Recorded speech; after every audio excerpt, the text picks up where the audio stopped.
Hello, everybody, and welcome to another great episode of My EdTech Life. Thank you so much for joining us on this wonderful day. And wherever it is that you're joining us from around the world, thank you, as always, for making us part of your day.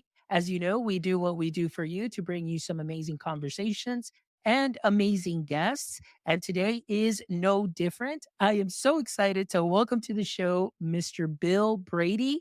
And I am excited to talk about this amazing product that he is definitely going to be telling us all about. But this is something that is near and dear to me as far as working with parents.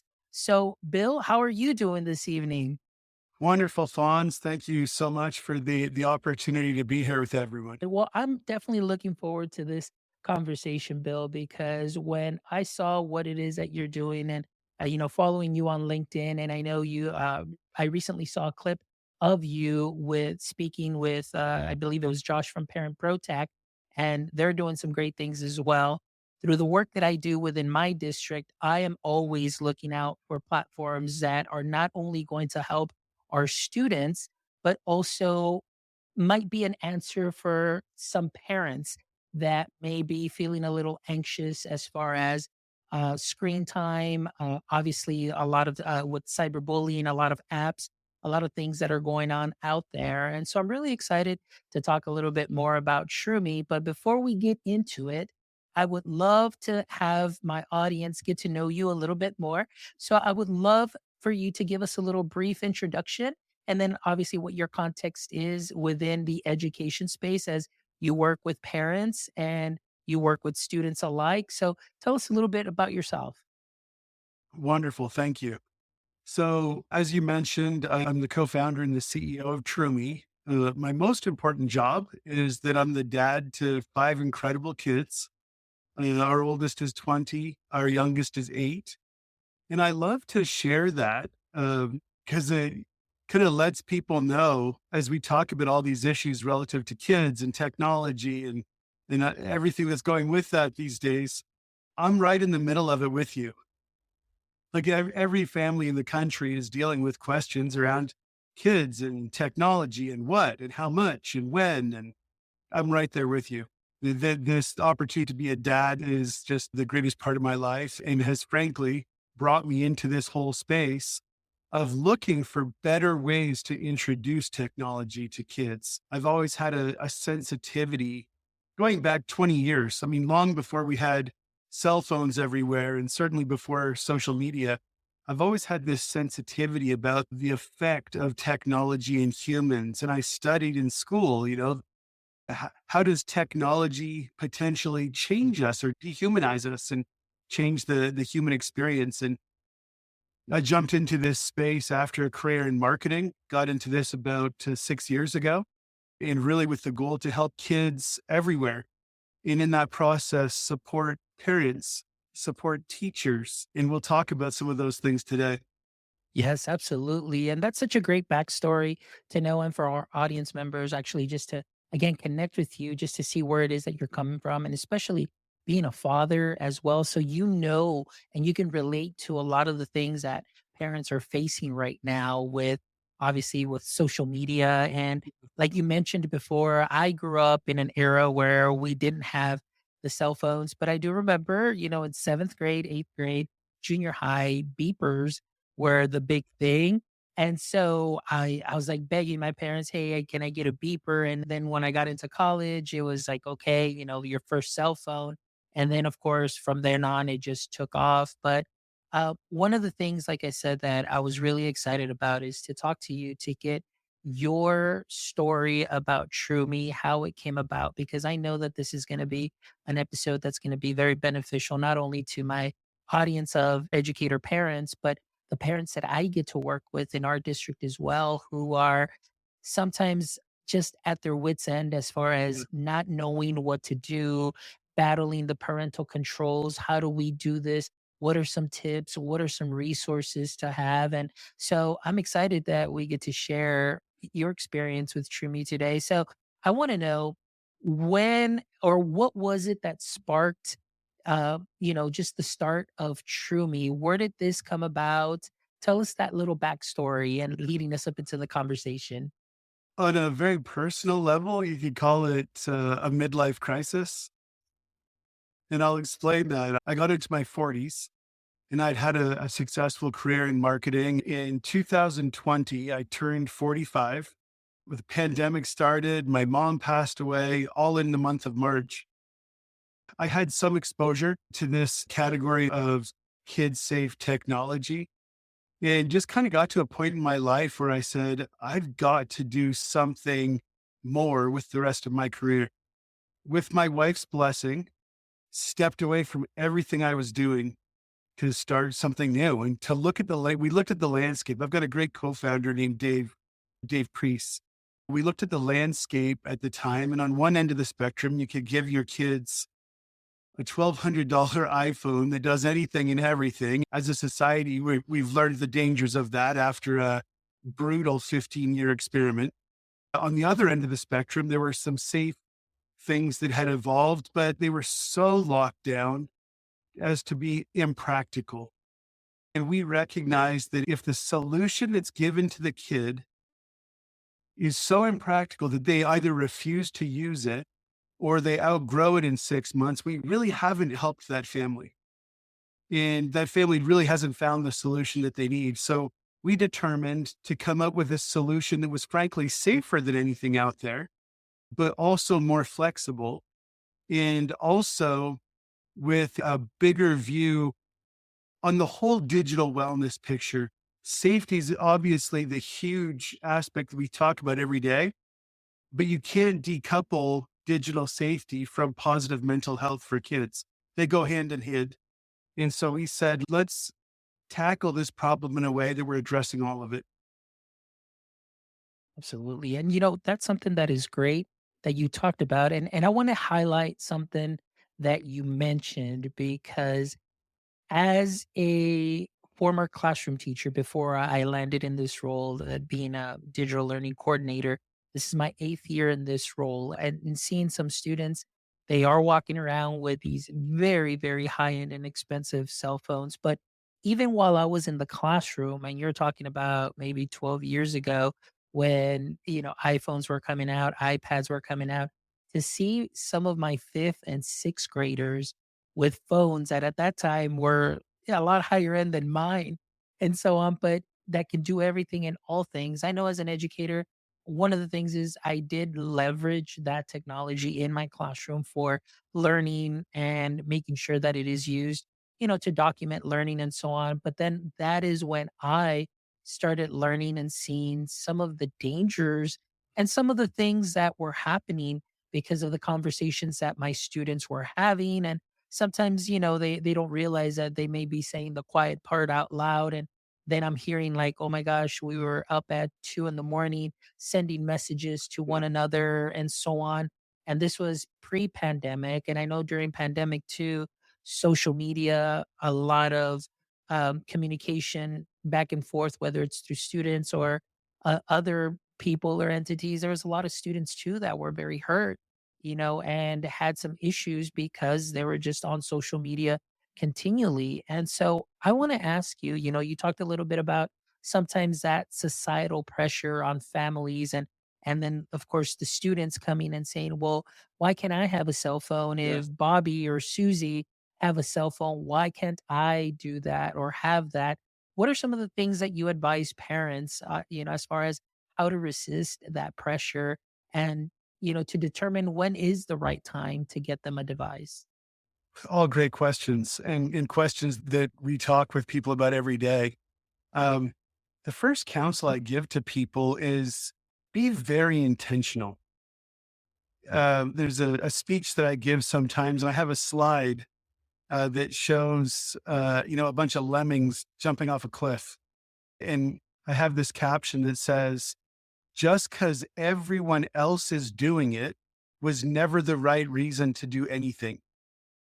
And so I counsel parents, um, really stand back and look at the need. Is there a practical need for your child to have a device?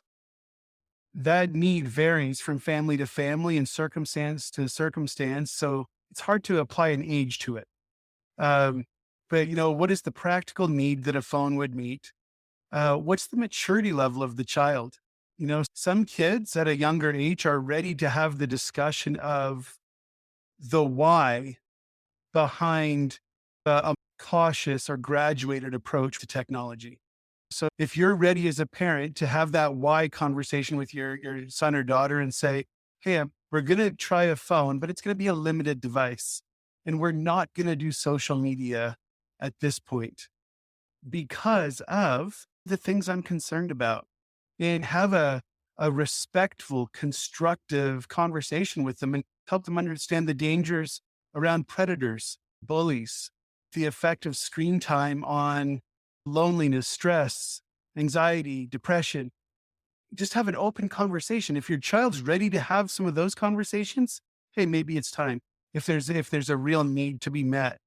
But yeah, I always counsel people, just don't go rush out and get a phone because everyone else is doing it. The other aspect of it that's getting easier now, more and more parents are aware of some of these dangers. And more parents are saying, you know what?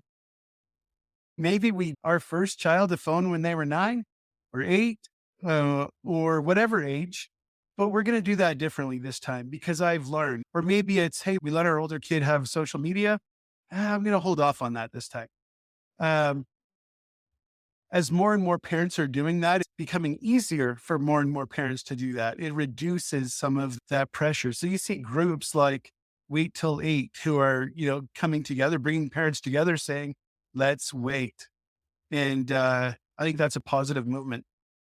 Yeah, and that you're absolutely right on that.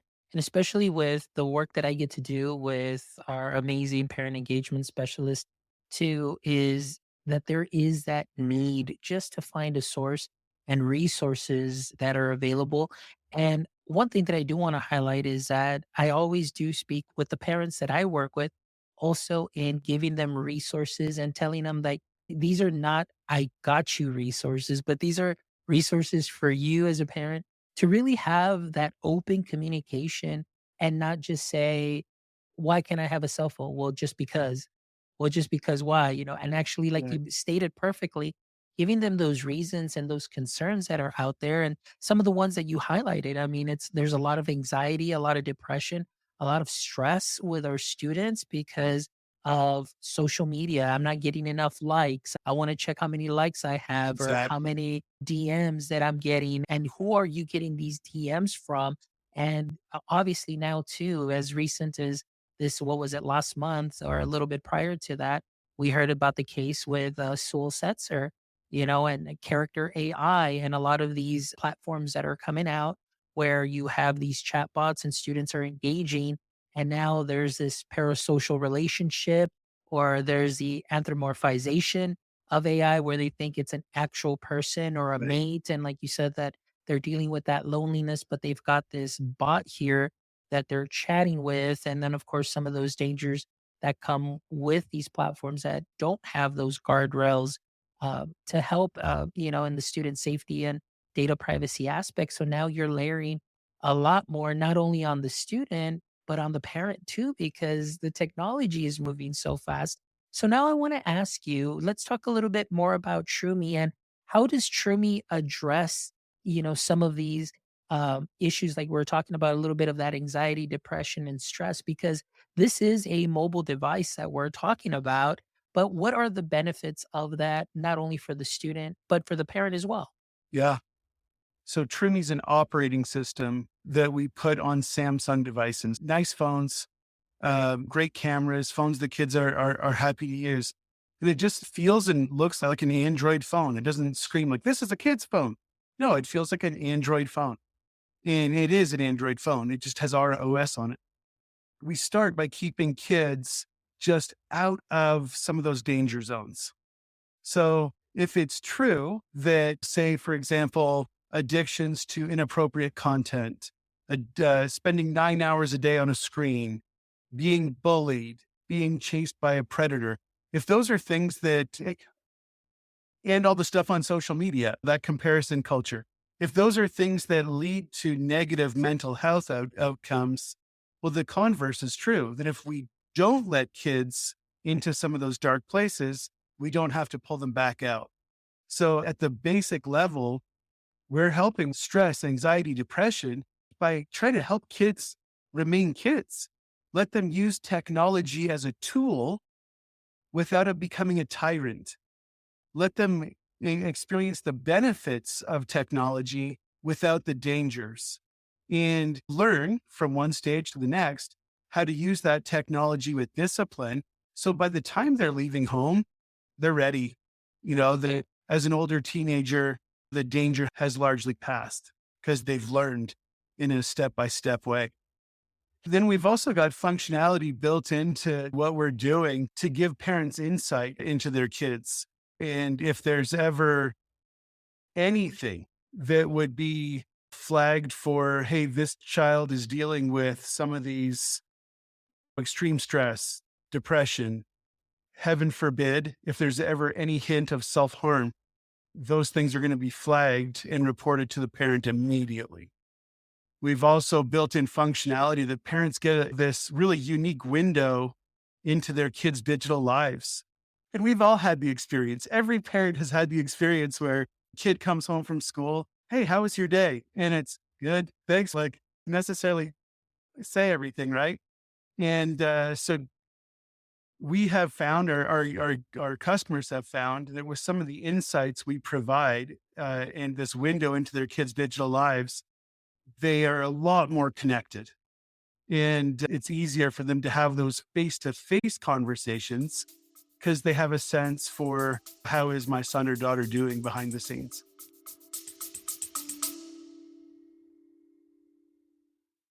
Hey, educators, ready for a game changer? I've partnered up with Goose Chase to revolutionize learning through play.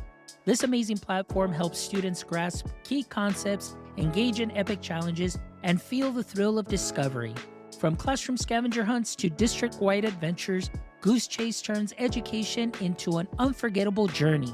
Join the movement that's making learning fun again.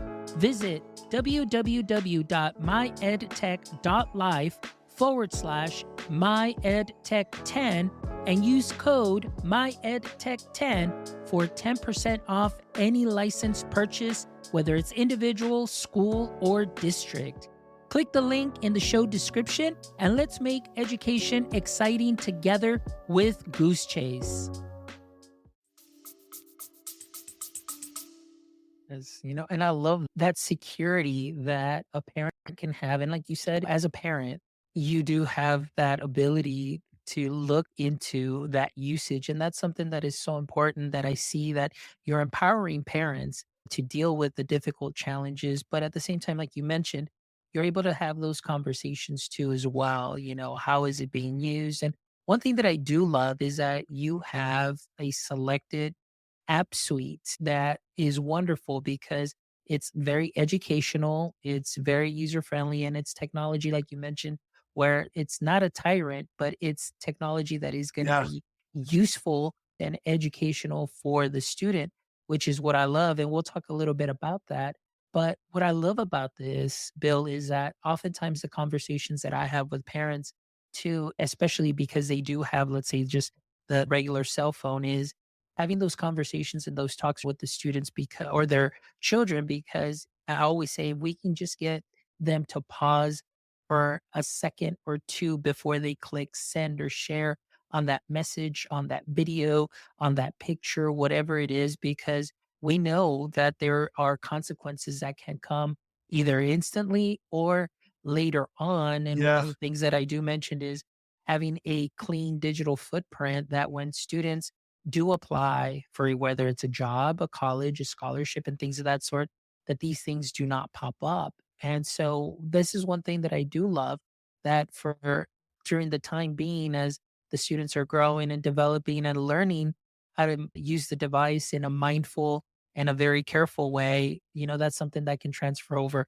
to when they do get just an all out device and think about those things. We feel so strongly about that, some of those points that you just made.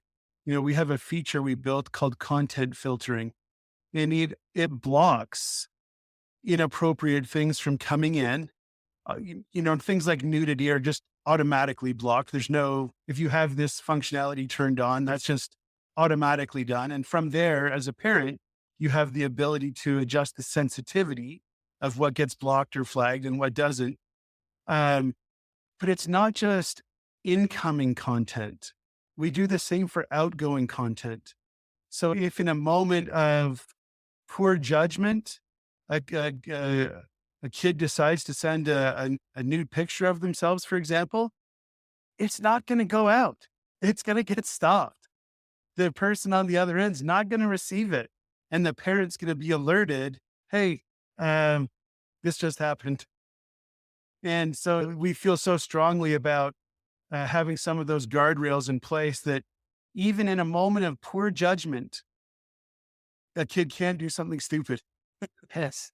Oh my gosh, that is something that is amazing because that's one of the things that a lot of my parents that I work with worry about the most because we know that once you click send, I mean, there's no taking anything back at all whatsoever. I mean, Right? once it's out there, it is out there and it's going to be very easy to find those things. So I absolutely love that because I also talk to the parents about oversharing, and so in this case, like where the student may be sending either a pick out, things of that sort, we know now that due to a lot of the platforms that are out there now, we've seen on the news a lot of AI apps that will undress, a subject in a Yeah. picture, and now these um, pictures are being used and being sent. I know that our parent engagement specialist, we're talking to a gentleman from ICE.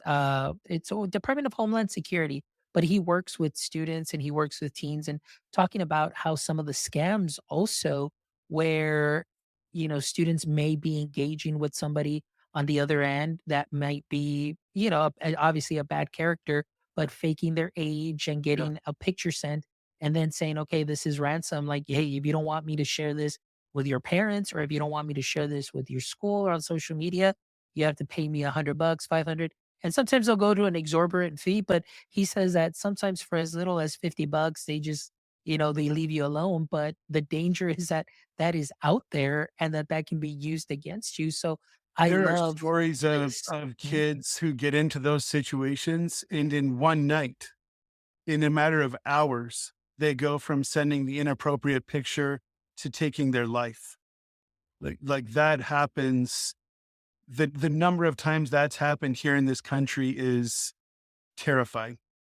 And parents have got to be aware of some of these dangers and educating their kids. Like that's a conversation you've got to be having from a very young age. If your kid is going to be using the internet and using text messaging and whatever other channel, you've got to be having these conversations and not just assuming, oh, that would never happen to my child. No, it happens to the kid next door. Yeah.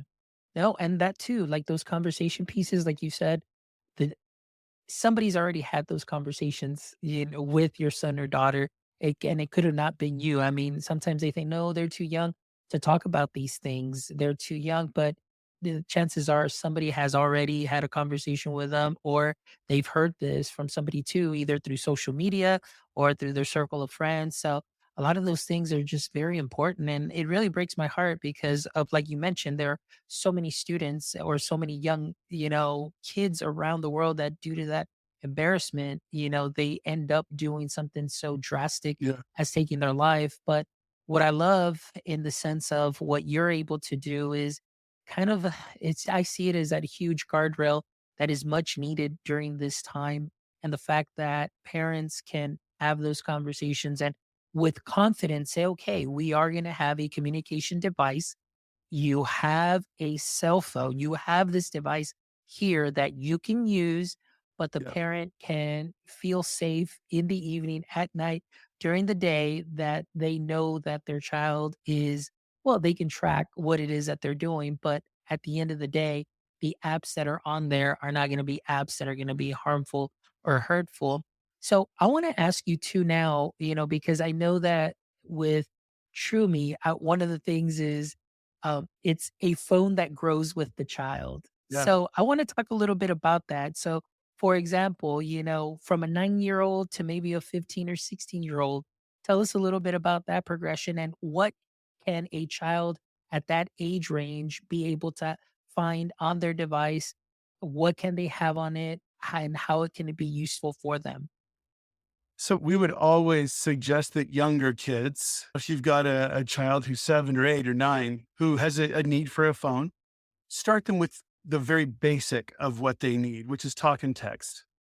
And so you get a talk text plan, and it's literally $20 a month. That's it. Unlimited talk, unlimited text, all of the Trumi safeguards built in, $20 a month. Super easy. And as that child learns how to talk and text responsibly, they learn proper etiquette. They learn an understanding of what are okay messages to send and what are not okay. Then you would graduate them into group text and picture messaging. And then you'd graduate them into some additional functionality. For example, we have a safe web browser, which is awesome. Where some parents just prefer to say no browser, and that's fine. That's actually the default, is just to have it turned off. But with our safe browser, parents can determine the sites that kids can visit. They can't just indiscriminately surf the web, but can use approved websites. In our new version of that, which is coming out in January, just in a couple of weeks, AI is used to vet content before it's served to the child. So a parent can say, hey, my child can use the internet, but no inappropriate content, nothing that's considered adult, no violence, no gore, no profanity, whatever those things are. And then in real time, the browser either serves it or doesn't serve it. The best part about the new browser, and every parent who's listening who has kids my age, I guarantee is going to be stoked out of their minds. We all have this love hate relationship with YouTube. For me, it's mostly a hate relationship, but there are some content providers that I do love. For example, I've got a 12-year-old son and an 8-year-old son who love a guy named Mark Rober, who does these great, fun science experiments with kids. And clean, uplifting, motivational content. I let them watch Mark Rober. And with our new browser, I can let them have the content from Mark Rober's channel without giving them YouTube. Think of that. I give them a YouTube channel without giving them YouTube, and they can have that content with no comments, no advertisements, no links to other videos. It's pretty game changing. And then on top of the safe browser in that third plan of ours, it's access to a suite, a collection of apps that we've put together, including, we took a really hard look as we were filtering down from, 3.5 million apps in the Google Play Store. We really looked hard at what are the things that teachers are recommending, because teachers have a fantastic view on the day in, day out of students and what they need and what's healthy and what's not. So that's part of that filtering process. And, you know, essentially with those apps, we can give kids what they need, but without the garbage. You can't do a social media app. You can't do anything that's got any form of adult content, just not possible on a Trumi phone. I love it. And it's so wonderful because, again, at the same time, the students get what they need. They still get that phone. They still don't feel or have that fear of missing out because they still have a device. Yes, it may not have all that other extra stuff, but you know what? At the end of the day, when the parent gets to sit down with their child, and like you mentioned, they can go ahead and hand select that YouTube channel without any of that extra stuff. They Yeah. get to download all that content that is safe for them or educational that's still gonna help them. I mean, it's great, and there's gonna be a sense of peace also and at ease because, again, there's not gonna be that anxiety, that anxiousness or depression at the same time because what if there's no reason for the child to be able to get into anything that they're not supposed to, and for Right. the parent, getting that peace of mind, and, it doesn't matter if you're 8 or 15 or even if you were, like, 18. I think that this is still such an amazing device to be able to have, and so that children at that very young age can start learning how to use, these digital devices responsibly and understanding it that, seeing it first as the tool that it can be for education purposes, obviously for communication and emergencies, as seeing that. And then later on, as they grow, it could definitely change and impact the students in a positive way because Yeah. I know lately there's been a lot of teachers that have been posting about the anxious generation and the way that Yes. they see students coming into the classrooms, and you remove a cell phone and you see students that just it's like a completely different student when that cell phone is taken away, and Yeah. they become rebellious in many ways. In other ways, they just withdraw, they get upset, and it's At least in the short term. I follow some of the schools in some of the school districts and states where they've just said, "You know what? We're gonna make this easy and just make the rules around phones in classrooms far reaching." And I've even read, stories from students where the students were like, "Yeah, the first week was tough, but now we experience and they acknowledge we have less stress, there's less bullying, people are kinder to each other, and we're not distracted while we're learning." And so we could talk more, but that's a whole conversation in and of itself. Uh, but I think there's a real benefit to letting teachers teach and letting kids learn. Yes. No, I absolutely agree. And I love that. Well, I mean, Bill, this has been amazing. Thank you so much for joining me today and just sharing the work that you're doing, the passion. And, I can't wait. Definitely we're going to put Trumi.com. We're going to put that all on our website. Definitely going to be sharing it even with the parents that I get to work with and share this as a resource. So I want to ask you though, before we kind of start wrapping up the show, tell us where, obviously I was at the website, but tell us anything. I do see on the website there's something here right now. So maybe for a parent that is looking for a device during this time and they're thinking about, hey, like they're asking for that 800, $1,200 device. Maybe this is going to be a safer option. So right now I'm seeing something here that it says holiday sale free Yeah. Trumi phone Pro. So tell us a little bit about that. Yeah. Right now, we're offering a Trumi Phone Pro, which is a Samsung Galaxy A15. So beautiful device. My 15-year-old daughter got one and went, "Whoa," because it felt like such a nice device. And it's got a 15 megapixel camera, which, that's the number one thing for kids is it's got to have a good camera. And we're making that available for free right now during the holiday season when you sign up for a new line of service. And frankly, I'll get you a promotional code that's evergreen that'll get your listeners and your viewers a discount into the future as well. But that's something that we've got going on right now. That is wonderful. And as you can see, guys, those of you that are joining us and checking out the video, you do see here Trumi.com. They do have their holiday sale here. But again, you go through this website alone is amazing. As I was going through this throughout the day, just to see the resources that it has, I'm like, this is every parent's dream. Every question that I have ever had from a parent when they come to our webinar Wednesdays there in our district, as I was going through each tab and reading, like, this is the answer. This is the answer that a lot of parents are looking for. And that's why I was so excited to have you here on the show. So please make sure that you do go and visit trumi.com. And of course, we will link that in the show notes. And also, don't forget that we will be having that evergreen code too, as well. So we can go ahead and share with you. That'll stay there forever. And, just thank you, Bill. I really appreciate that. This is amazing. I appreciate your time. I appreciate this amazing work that you are doing with your company. And I can't wait to see what else is coming in the future because, like I said, after today and being able to share this out with my community, I'm more than certain that there's going to be a lot of parents and educators that are going to be looking at Trumi as a solution. So thank you Thank so you. much. Thank you. All right, Bill. Well, thank you so much. And before we go, we're definitely going to be wrapping up with the last three questions here of our show. So, are you ready, my friend? I am. All right, perfect. Here we go. Question number one. As we know, every superhero has a weakness or a pain point. So for Superman, kryptonite was that one thing that kind of weakened him.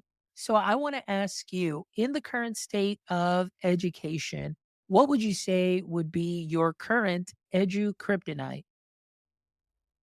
We kind of just touched on it. It's this whole debate about phones in schools. And I come from a family of educators. I'm kind of the black sheep in my family because I wasn't a teacher. And I hear the stories from my brother, for example, about how teaching changed with the challenges that came with kids being on devices and distracted and just kind of checked out. And I've read stories of, teachers leaving the profession, great, phenomenal teachers who are like, I can't do this, because I don't have the kids' attention. And so I think that's when we've got to just get to a place where kids can have devices, but they're left out of the learning environment, and where teachers can do their best teaching and kids can do their best learning. Perfect. Great answer. Thank you so much. All right. Question number two.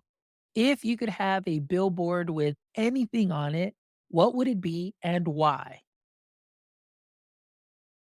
It would be a big sentence in big capital letters with an exclamation point that says, "Stop giving kids social media."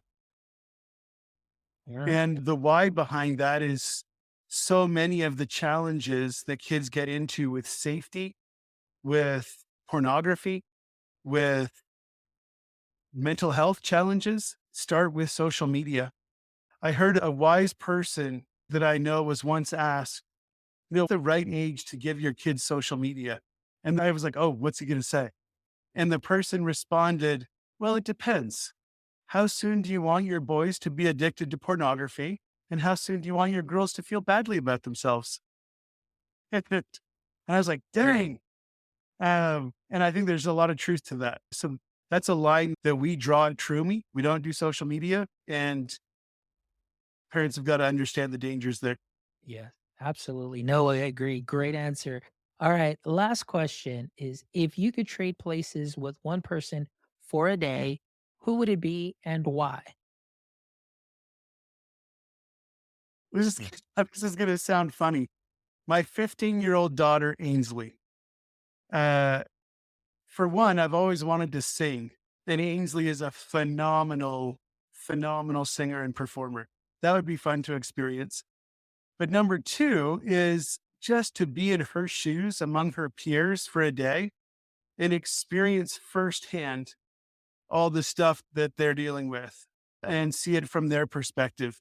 We spend a lot of time talking to kids, but to actually be in a kid's shoes for a day, that would be pretty eye opening. Yeah, no, that is for sure. Most definitely.